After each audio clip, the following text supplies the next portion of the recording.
Blessed Thursday, everyone! Hello! Super happy! Napakasaya ko talaga today, guys. Kasi, guys, ibabalita ko sa inyo ngayon ang nangyari sa akin ngayong araw na ito. O, di ba, ang saya-saya ko kasi binigay na ni Boss Meta sa akin yung ads on reel. O, di ba? Sa 3 months time kong paghihintay, binigay niya sa akin yung ads on reel na tools. O, di ba? Ang ginawa ko lang dyan, guys, ay mag-upload lang ng mag-upload ng video every day. Be consistent lang, no, 'di ba?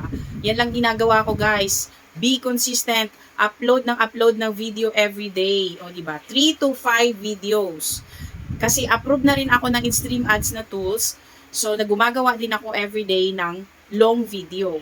And then sinasamahan ko siya ng short video, which is yung reels, yung ads on reels. So, di ba? Kung mapapansin nyo, guys, sa everyday na posting ko, meron talaga akong ads on reels. At wala akong araw na hindi ako nag-upload ng video. Kahit sobrang busy ko, guys, kahit sobrang busy namin, pero binibigyan ko pa rin siya ng time, di ba? Kaya ayan, binigay na ngayon ni Boss M, ni Boss Meta. Kaya very happy talaga ako sa araw na to. Kung kayo na hindi pa na-monetize, ito lang masasabi ko sa inyo, dapat keep on posting every day. Keep on posting. Dapat 3 to 5 videos every day. Huwag talaga kayo mawawala ng post every day sa Facebook nyo kung gusto nyo ma-monetize at kung gusto nyo magkaroon ng mga tools na yan, ads on reel, in-stream ads, star, o di ba lahat ng mga tools na yan. Kasi yan lang naman talaga ang gusto natin, di ba, na ma-monetize tayo at magkaroon tayo ng kita, di ba? Dito sa Facebook, hindi naman tayo magtsatsagang gumawa ng content everyday kung hindi natin gusto na kumita dito sa Facebook. So kung gusto natin kumita, so dapat magtsatsaga tayo. Magtsatsaga tayong gumawa ng content everyday.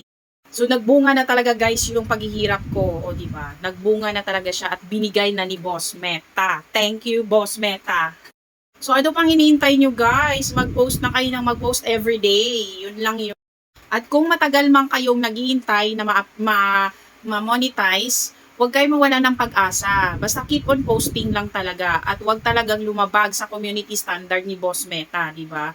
Kaya sumunod talaga tayo, lalong-lalo na sa mga copyright na yan. Kaya dapat sumunod talaga tayo. Sa mga hindi pa na-monetize, guys, ang gagawin nyo, dapat laging malinis po ang account nyo. Yun lang talaga ang masishare ko sa inyo at may bibigay na tips kasi dapat talaga ang account nyo ay laging malinis. Kasi marami, at huwag kayong maghangad, guys, ng maraming followers.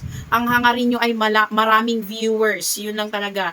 At lagi nyong i-upload na video, yung engaging na content. Dapat ganun ang gagawin nyo para mabilis kayong ma-monetize. Sa mga follower ko dyan at mga hindi follower, sa mga supporters ko dyan, na mga secret supporters ko, maraming salamat sa inyo at hindi po kayo tumigil sa pag-support, lalo-lalo na sa mga, alam ko kung sino yung mga nagsusupport sa akin dyan, yung mga mabilis mag-react pag ako nag-upload ng video. Maraming salamat. At alam ko rin po yung mga nagre-react lang na hindi nanonood ng video kasi malalaman mo naman yan kung ang video mo ay kumikita. Yun. Especially sa long video.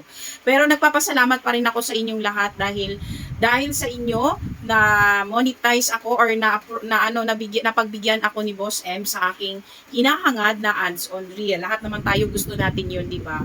So ngayon binigay na niya sa akin. So maraming salamat sa inyo at maraming salamat kay Boss M. Thank you so much, guys, and keep posting talaga. Thank you.